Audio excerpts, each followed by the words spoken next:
individuals in contempt. So moves, Is there President. any objection? If not, the John Does and Jane Does as identified individual are held in contempt. I am directing the OSAA to put in custody, Senate custody, to the said individuals and to detain them in the Senate premises. If they need assistance, you're authorized to coordinate with the Pasay City PNP until such time that those held in contempt can purge themselves of contempt, meaning to satisfy us with their explanation. Senator Marcoleta, are you satisfied with? Yes, Mr. President, I'm satisfied. Incidentally, I think the incident this afternoon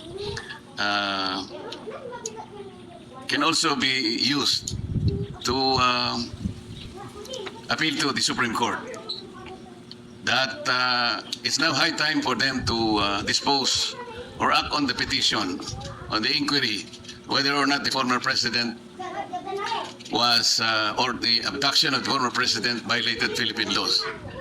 And if they can act precisely on the basis of what happened today, we will be guided in future incidents that may happen. Sana wala naman. Pero sana, if they can decide as soon as possible, Mr. President, considering what happened today, they should include in that disposition a guideline sa mga ganitong pagkakataon. Your comments are in order and noted. Mr. President, to add, because we have an existing law, I'm citing Republic Act 9851, which is about transnational crimes, international crimes, crimes against humanity. Ang sinasabi po ron, Mr. President, is very clear, specifically under Articles 17 and 18. Na kung sinasabi sa ganitong mga kaso, ang talagang merong jurisdiction, primary jurisdiction ay yung ating local courts, Mr. President. Paano ngayong mangyayari na mas kakatigan pa ng mga taong gustong humuli kay Senator Bato yung sinasabi na warrant of arrest? Alin ba yung pakikinggan nila? Alin ba yung una nilang tutuparin? Yung inaatas ng isang korte na ang kanyang jurisdiction is not questionable considering that we have already withdrawn from the Rome Statute. Bakit po yun ang kanilang gagamitin? Halimbawa po sa Article 17, Mr. President, sinasabi po doon na yung surrender o yung extradition ay pwedeng gawin in accordance with existing extradition laws or treaties. Alam naman natin, hindi naman po bansa ang ICC, Mr. President. To further your discussion, Senator Marcoleta,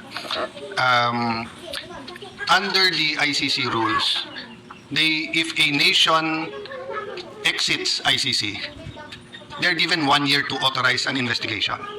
And this was brought up by the former president's defense team that the investigation happened 1 year after na 1 year, yung investigation which led to the charges. But yet in the appeals court ng ICC, they upheld the charges. So what is the net effect nito for the public to know and for members of our PNP and AFP to know?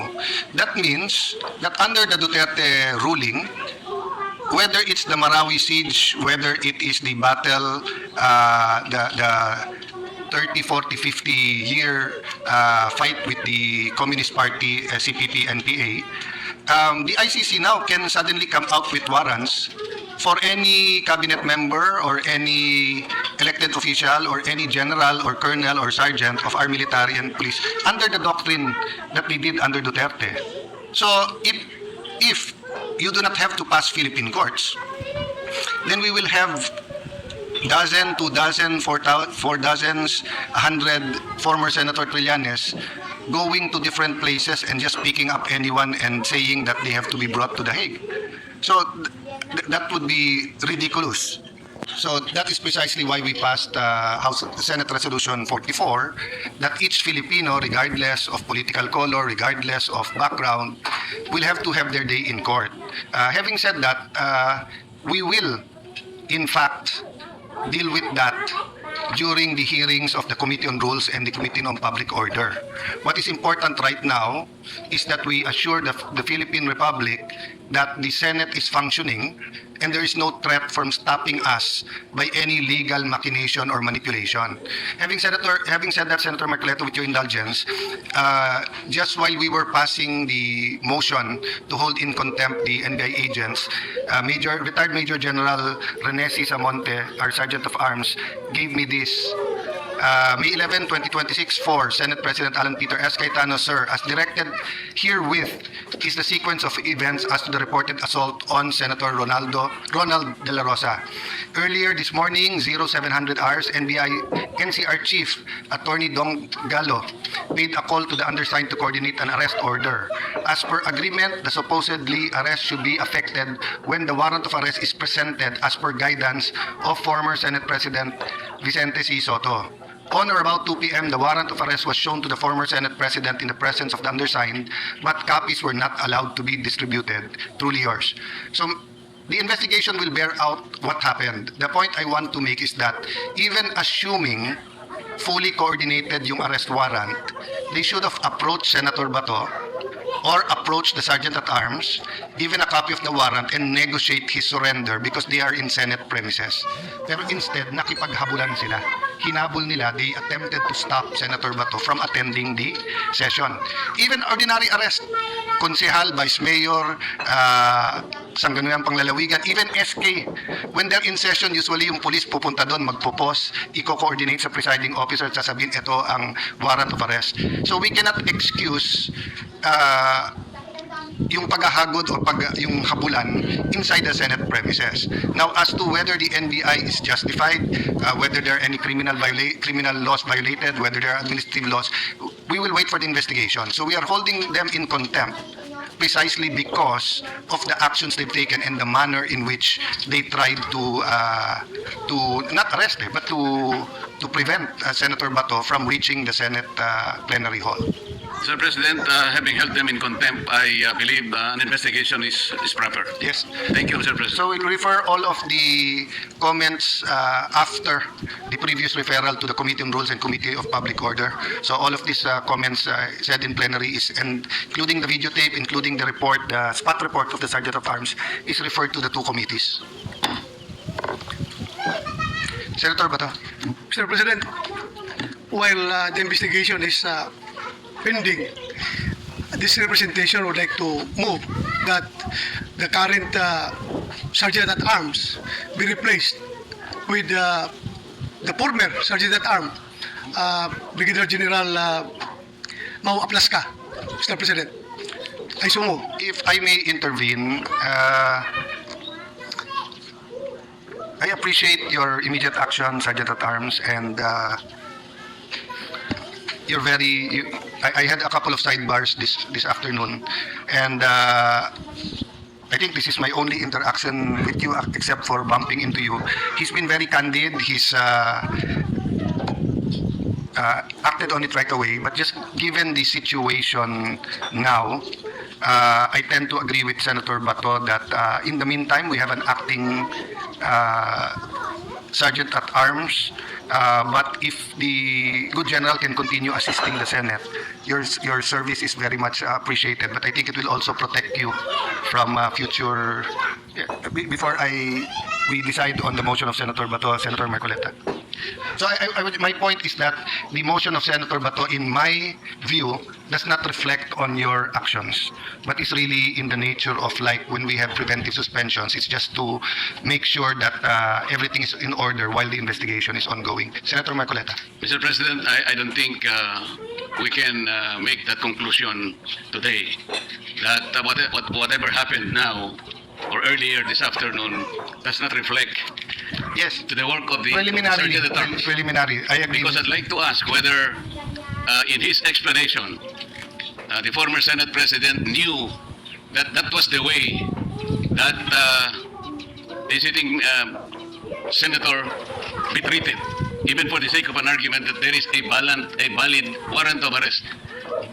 Was the procedure explained to the the former Senate President, that the way he should be arrested was explained and approved by the former Senate President? That is the question that the Secretary General should answer. Because if the former Senate President allowed it, then he himself was responsible in what happened earlier. I cannot answer that question, but I assume or I give the benefit of the doubt or assume regularity that no senator would allow that manner of arrest. Having said that, as you said, these are all preliminary. But the concern, I think, of Senator Bato is not only this investigation, but also the security of the session hall and his security in the next few days. That's precisely the reason, Mr. President, because I think Senator Bato is very apprehensive of what is yet to be happen after this session. So he should be placed in a situation where we can all be happy, be confident that nobody can touch him. I agree, Senator Marcoleta, and I will make myself available. It is now in the hands of the Secretary General, And I will- considering that we already moved and we already resolved that he be given protective custody. So the NBI has a director. The director NBI is under the Department of Justice that has a secretary. The secretary is a member of the cabinet, which is under the which is the alter ego of the president, but we have an executive secretary, president, so I will make myself available for the discussion and for their legal point of view. But one thing I will make clear, that it is in contempt of the Senate to execute their warrant in a manner that they did so. And it is possibly an excuse that you were actually executing a warrant of arrest because for us it's very clear they were preventing Senator Bato from participating in this afternoon session. Yan nga po yung aking naiisip. Kasi kung alam na po at pinaalam sa kanya, nandito pala sila, umaga pa, preparado na sila, yun na lamang pong tinatanong ko, ganun po ba yung paraan? Sinabi po ba nila yung paraan na hindi man lang nila papapasukin dito, hahabulin nila? Kamuntik na nga siyang nahulog sa hagdanan, nakita ko po kanina, at nabali pa yung dalawang niyang daliri. Ito ba ay in-explain sa ating former Senate President na alam kong hindi naman niya papayagan? Ngayon, kung nangyari po, pati yung ating former President, hindi na po nila nirespeto. Pati po yung ating institution. Ito po yung magiging problema. Salamat po, Mr. President. There are many issues that we have to untangle. In the meantime, there are many problems the country is facing, and we have to meet regarding the committees and the direction of the Senate. So, Majority Leader, what's the parliamentary status and what's the suggestion of the gentleman who is now very much present?